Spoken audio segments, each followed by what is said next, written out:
वक्त में बिहार में जहां विकास और बेरोजगारी के मुद्दे पर चुनाव लड़ी जा रही है, लेकिन कांग्रेस ने जाले से ऐसे व्यक्ति को टिकट दिया है जिसके बाद यहां की राजनीति गर्म हो गई है।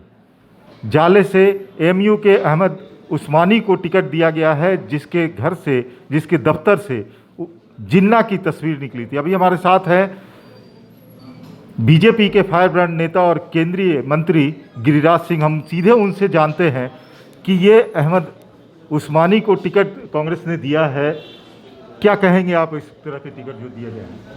देखिए, मेरा मानना सीधा है कि विपक्ष को तय करना होगा कि आज उस्मानी को टिकट दिया है। आरजेडी कांग्रेस तमाम महागठबंधन को बताना होगा, क्या जिन्ना के साथ हैं, क्या देश को तोड़ने वाले के साथ हैं या गांधी के साथ हैं, ये बताना होगा। नित्यानंद के जो गृह राज्य मंत्री नित्यानंद जी के बयान पर लोगों ने हाय तौबा मचाया। क्या ये उस्मानी खालिद अंसारी के साथ इसका फोटो नहीं है?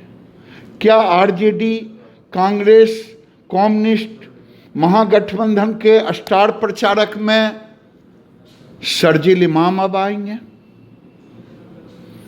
उस दिन बहुत बुरा लगा 2-3 दिन पहले जब नित्यानंद जी केंद्रीय गृह राज्य मंत्री के बयान पर लोगों ने हाय तौबा मचाया। मीडिया ने कहा कि क्या बोल दिए।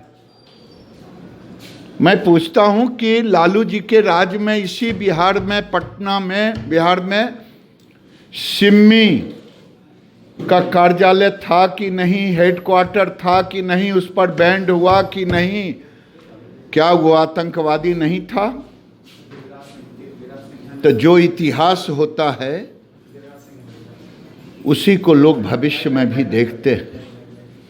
आज कांग्रेस पार्टी देश तोड़क शर्जील इमाम के साथी को टिकट दे रहा है, जो जिन्ना के समर्थक हैं। लालू जी के समय में सिम्मी का हेडक्वार्टर रहा।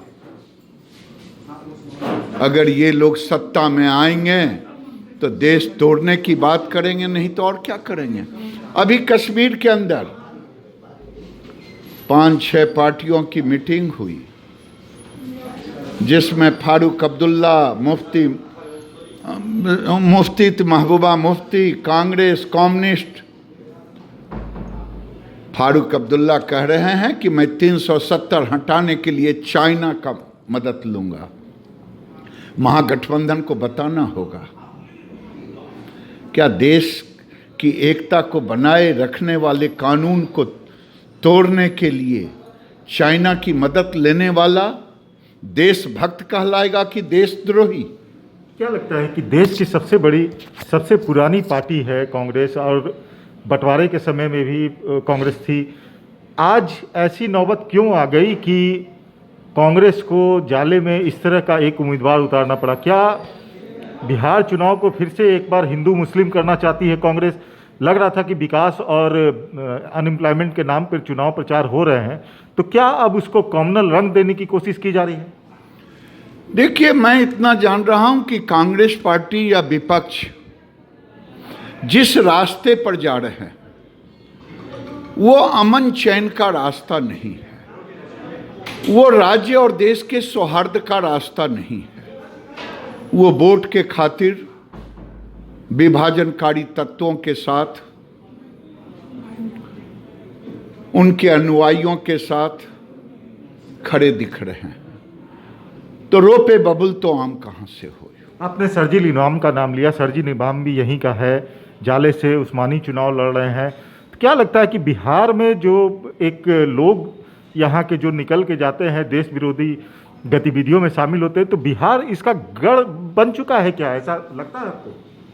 देखिए साहब, मैं इस पर बहुत नहीं कुछ बोलना चाहता हूं, केवल इतना कहना चाहता हूं कि जो भूत में हुआ है वो वर्तमान में दिखने लगा है, खास करके जाले विधानसभा के उम्मीदवार के कारण। और जब भूत और वर्तमान दिख रहा है तो भविष्य भी तो वही होगा। मैं बार बार कहता हूँ, रोपे बबुल तो आम कहाँ से हो। ये उस्मानी जो है यहाँ से चुनाव लड़ रहे हैं, तो क्या लगता है कि अगर महागठबंधन की सरकार बनती है तो क्या एक बेस बन जाएगा? क्योंकि शर्जील इमाम ने कहा था कि अगर चिकन नेक को काट दिया जाए तो जो 7 सिस्टर्स हैं वो पूरे तौर से कट जाएगा। तो क्या लगता है कि इसकी तैयारी चल रही है पूरी? मुझे लगता है शर्जील इमाम, खालिद, ये उस्मानी जो जाले से लड़ रहे हैं, ये महागठबंधन, कांग्रेस जो उसके मुख्य पार्टनर हैं, ये आज कश्मीर से लेके बिहार तक में देश के तोड़ने वालों के साथ खड़े दिख रहे हैं। जवाब देना होगा कि यहाँ प्रचार के लिए शर्जील इमाम आएगा जेल से निकल करके, या खालिद आएंगे जेल से निकल करके, या जो अफजल तेरे टुकड़े देश अफजल तेरे कातिल बचे हैं उनसे बदला लेंगे, ऐसे नारे लगाने वाले होंगे। मुझे तो भय है कि आने वाले दिन में बिहार की जनता के सामने चुनौती है कि अगर उन्होंने इन सब चीज़ों को गंभीरता से देखने के बाद यही लगेगा कि देश को ये लोग सुरक्षित रखने का इनके पास कोई एजेंडा नहीं है। बिहार की बात करें तो बिहार में अगर 2001 से लेकर 2020 की बात करें तो लगभग 4.5 करोड़ आबादी जो है वो बढ़ गई है। 2001 में 8 करोड़ 29 लाख की आबादी थी, अभी 12 करोड़ 60 लाख के आसपास है। क्या लगता है कि ये जो जनसंख्या वृद्धि हुई है उसमें भी एक खास समुदाय का ही है? देखिए, मैं इस पर कुछ विशेष नहीं कहना चाहता, लेकिन मैं वैसे लोगों से ज़रूर कहना चाहता हूँ जो लोग आजकल रोजगारी के पुरोधा बन रहे हैं कि मैं रोजगार दूंगा 10 लाख। मैं उनसे ज़रूर पूछना चाहता हूँ कि 2000 में बिहार का बंटवारा हुआ, उसके बाद 4.5 करोड़ आबादी बढ़ी, यानी 20 लाख से ऊपर प्रति वर्ष की आबादी बढ़ी। आप तो 10 ही लाख पर ठहर गए हो। जनसंख्या नियंत्रण कानून लाए बगैर आप में हिम्मत है कि आप बोलोगे? वोट के खातिर नहीं बोल पाओगे। मैं दूसरा प्रश्न खड़ा करना चाहता हूं उनसे। आप 20 महीने सत्ता में रहे, 19 महीने, 2 विभाग शायद आपके जिम्मे था। आपने कितने रोजगार के लिए प्रपोजल मुख्यमंत्री को भेजा था, जरा वो भी तो बता दें। तो केवल इमोशनल ब्लैकमेल करके युवाओं को भ्रमित कर सकते हैं। 15 साल में जिनका भूत मात्र 90,000 94,000 लोगों को रोजगारी दिला पाए, वो आज रोजगार देने की बात कर रहे हैं, लोगों में भ्रम फैलाने की कोशिश कर रहे हैं।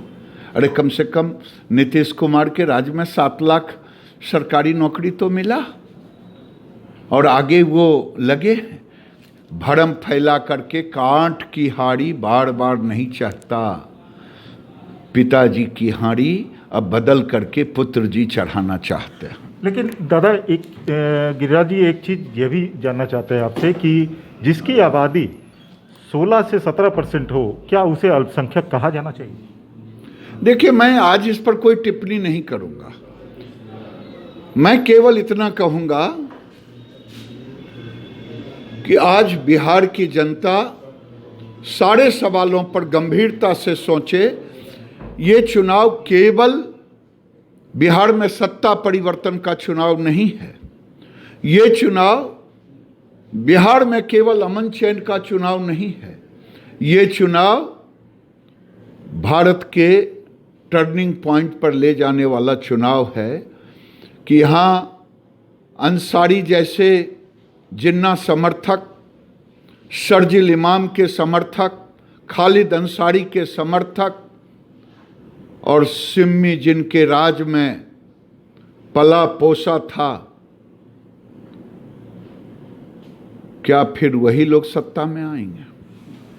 बात करने के लिए धन्यवाद। तो ये थे केंद्रीय मंत्री गिरिराज सिंह, जिन्होंने स्पष्ट तौर पे कहा कि बिहार का चुनाव सिर्फ बिहार का चुनाव नहीं है, ये पूरे देश को एक संदेश देने का काम करेगा कि क्या आने वाले समय में देश विघटनकारियों के हाथ में जाएगा या फिर राष्ट्रवादियों के हाथ में जाएगा।